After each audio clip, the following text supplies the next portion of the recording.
سڵاتان لێبێت وەم کاتتان باش بینەرانی خۆشەویستی تەلەڤیزیۆنی کۆمەڵە بە یارمەتی هاوڕێیانی هاوکارم لە خزمەتتاندان بۆ پێشکەشکردنی گەشتی هەواڵەکانی ڕۆژی یەکشەممە سەرەتا سەردێڕێی گرنگترین هەواڵەکان. کوژران و برینداربوونی سێ کۆڵبەر لە شاری مەریوان، قوربانیبوونی 32 کەس لە ورمێ بەهۆی ڕووداوەکانی پێش چوارشەمە سووری، ناڕزایەتی کرێکارانی شاغەڵ لە ئابخوای شوش و شیراز، مانگرتنی کرێکارانی شاغەڵ لە بەشی نوێژنکردنەوەی هێڵی یاسنی ئازەربایجان و چوونە سەرەوەی ئاماری قوربانیانی هێرشەکانی ئیسرائیل لە غەزە.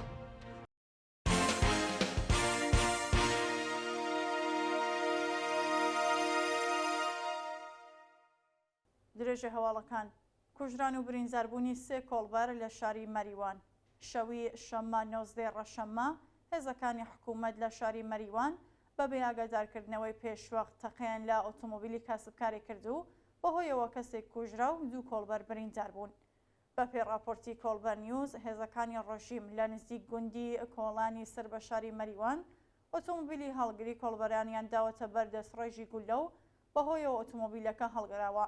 لە کامیە ڕووداوەدا شۆفێری ماشینەکە بە ناوی ئارام منوچەهری گیانی لەدەستاوە و 2 کۆڵبەر بریندار بوون کە ناسناوی یەکێکیان بریتیە لە سەیوان و خەڵکی گوندی گاگڵی سەر بە شاری مەریوانە.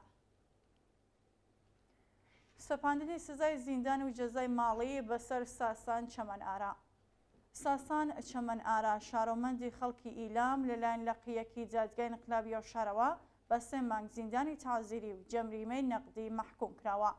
بە پێی حکمی لەقی دادگای انقلابی ئیلام، ساسان چەمەنئارا بە تۆمەتی چالاکی تەبلیغی لە بەرژەوەندی دژبەرانی نظام بە 3 مانگ زیندانی تازیری و 20 ملیۆن تمەن جەریمەی ماڵی مەحکوم کراوە. شانی باسەکە ناوبراو لە دەست بەسەرکراوانی شەوڕەشی ژینا لە شاری تەرانە و تا بە ئەمڕۆ چەندین جار بان کێشت و لێپرسینەوەی لێکراوە. قوربانیبوونی 32 کەس لە ورمێ بەهۆی ڕووداوەکانی پێش چوارشەمە سووری. بە وتەی سەرۆکی ئۆرژانسی ئازەربایجانی غەربی لە سەرەتای مانگی ڕەشەمەی 1402 تا بە ئەمڕۆ 4 کەس بەهۆی ڕووداوەکانی پێش چوارشەمە سووری گیانیان لەدەستاوە و 28 کەسی دیکەش بریندار بوون.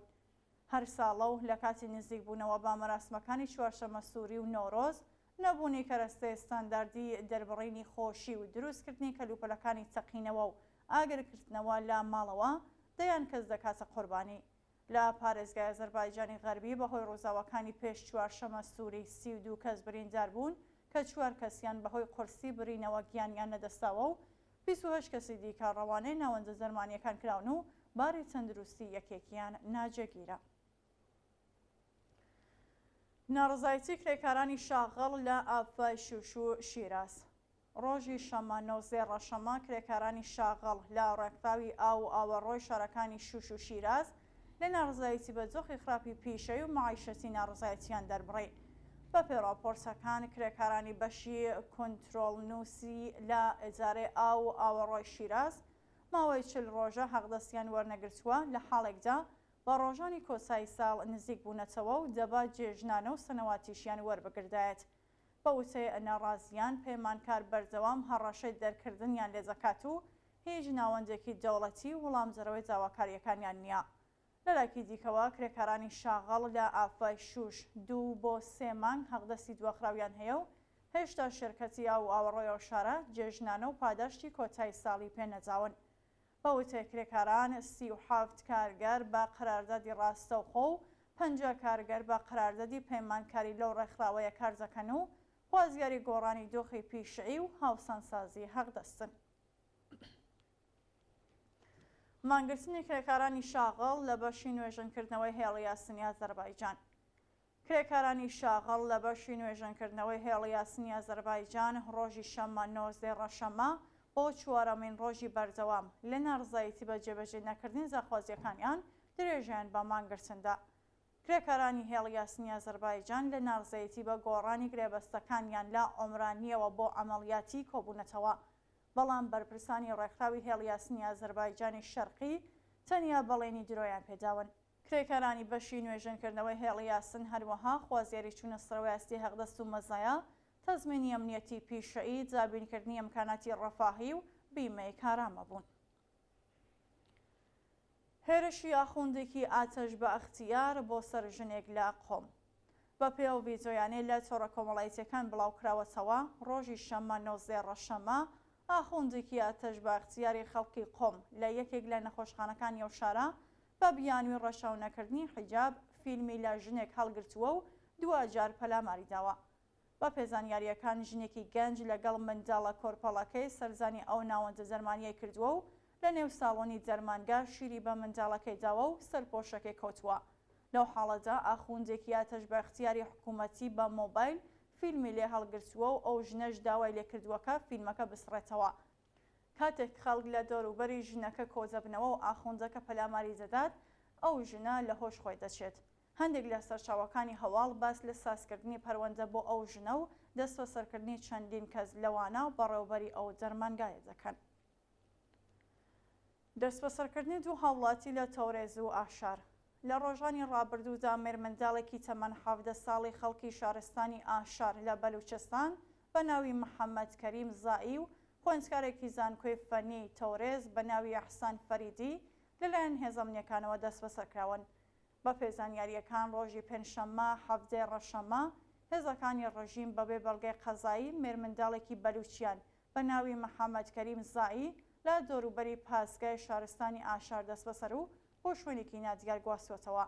لەلایەکی دیکەوە ڕۆژی هەینی 18 ڕەشەمە خوێندکارێکی زانکۆی فەنی تەورێز بە ناوی ئەحسان فەریدی بەبێ بەڵگەی قەزایی لەلایەن هێزەمنیەکانەوە دەست بەسەرکراوە و بە دووەدا چوونی بنەماڵەکەی بۆ وەرگرتنی زانیاری لەسەر هۆکاری بەندکران و شوێنی ڕاگیرانی ئاکامێکی نەبووە. سەپاندنی سزای زیندان بەسەر چالاکی فەرهەنگیان لە پارێزگای فارس.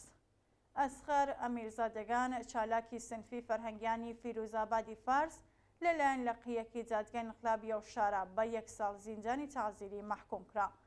بە پێڕاپۆرتی کەمپەینی بەرگری لە بەندکراوانی سیاسی و مەدەنی ئەسخەر ئەمیرزادەگان لەلایەن لەقیەتکی جادگای انقلابی فیروزابادەوە بە تۆمەتی تێکدانی یاسایشی گشتی لە ڕێگەی بەشداری لە کۆبوونەوەی نایاسایی معلیمان بە 1 ساڵ زیندانی تەعزیری مەحکوم کراوە.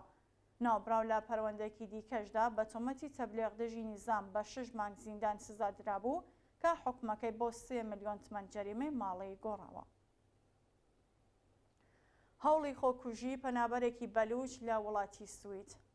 ڕۆژی شەمە 19 ڕەشەمە چالاکی سیاسی بەلوچ لە وڵاتی سوید بە ناوی ئەسما میر بەلوچ زەهی بەهۆی گوشاری ئەجارێک کۆچبەران بۆ دیپۆرتکردنەوەی دەستی دایە خۆکوژی و ڕەوانەی نەخۆشخانەکرا.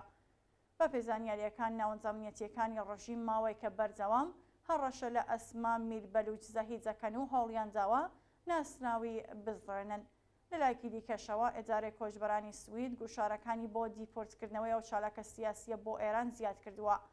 ڕۆژی شەمە ئەسما بەهۆی گوشاری زۆری جەرونی دەستی داوەتە خۆکوژی بەڵام ڕزگارکراوە و ئێستا لە نەخۆشخانە لە ژێر چاوەجێری پزیشکیدایە. جێگەی ئاماژەیە کە ئەسما میر بەلوچ زەهی تەمەن 34 ساڵ و خەڵکی شارستانی خاشە کە چەند بەرهەمی دیکۆمنتاری لەسەر کوشتاری سوخسبەران ئاجامی بەندکراوانی بەلوچ و فەقری سەپێنراو بەسەر گەلی بەلوچدا دروست کردووە بۆ بۆنەوە بەردەوام لەلایەن کۆماری ئیسلامی و هەڕەشەی لێکراوە و ئێستا بنەماڵەکەی زاوای یارمەتی لە ناوەندەکانی مافی مرۆڤ دەکەن. خۆپیشاندانی لایەنگرانی فەلەستین لە چەند وڵاتی جیهان. ڕۆژی شەمە 19 ڕەشەمە دژبەرانی شەڕ و لایەنگرانی فەلەستین لە وڵاتی ئیسرائیل، ژاپۆن، ئاڵمان، بریتانیا، فەڕەنسا، ئۆتریش، سوید و چەند وڵاتی دیکەی ئەوروپایی دژ بە ژینۆسایدی گەلی فەلەستین لە غەزە خۆپیشاندانیان کرد. بە پێڕاپۆرسەکان دژبەرانی شەڕ لە شارەکانی قودس و تەلاڤیڤی ئیسرائیل دژ بە دەوڵەتی نێتانیاهو خۆپیشاندانیان کردووە و بە وتنەوەی دروشم خوازیاری هەڵوەشانەوەی کابینەی دەوڵەتی ڕاستگەرای ئەو وڵاتە بوون. بە پێوە ڤیدیۆیانێ بڵاوکراوەتەوە خۆپیشاندەران لەگەڵ هێزەکانی پۆلیس بەشەر هاتوون و چەند کەس دەست بەسەرکراون لە وڵاتانی ئۆتریش، سوید، ئەڵمان، فەڕەنسا، بریتانیا و ژاپۆن. لایەنگەرانی فەلەستین ڕێپێوانی هەزاران کەسیان بەڕێوە بردوو دژ بە ئاپارتایدی جنسیەتی و کۆمەڵە کوشتکردنی ژنان و منداڵانی فەلەستینی لەلایەن دەوڵەتی فاشیستی ئیسرائیل دروشمیان بەرز کردەوە. ناڕازیان خوازیاری ڕاگررتنی دەستبەجێ شەڕ و ئاگربەستی هەمیشەی بوون. دووە هەواڵ چوونە سەرەوەی ئاماری قوربانیانی هێرشەکانی ئیسرائیل لە غەزە. ڕۆژی شەمە 19 ڕەشەمە وەزارەتی بەهداشتی غەزە ڕاگەیاند کە ئاماری کوژراوانی هێرشەکانی ئیسرائیل بۆ سەرکەرتی غەزە بۆ 30,960 کەس هەڵکشاوە و 72,524 کەسی دیکەش بریندار بوون. بەپێ راپۆرتی بەرپرسانی بەهداشتی فەلەستین لە ماوەی 24 کاتژمێری ڕابردوودا بەلانی کەم 72 کەس لە هێرشەکانی ئیسرائیل بۆ سەر خان یونس و ڕەفاح گیانیان نەدەستاوە. هەروەها 5 کەسی مەزەنی لە بردومانی گوندی خەربەسەلەم لە باشووری لۆبنان لەلایەن فڕۆکەکانی ئیسرائیلەوە کوژراون و 9 کەسی دیکەش بریندار بوون. بینەرانی خۆشەویست هەواڵەکانتان پێشکەشکرا هەر شاد وەست.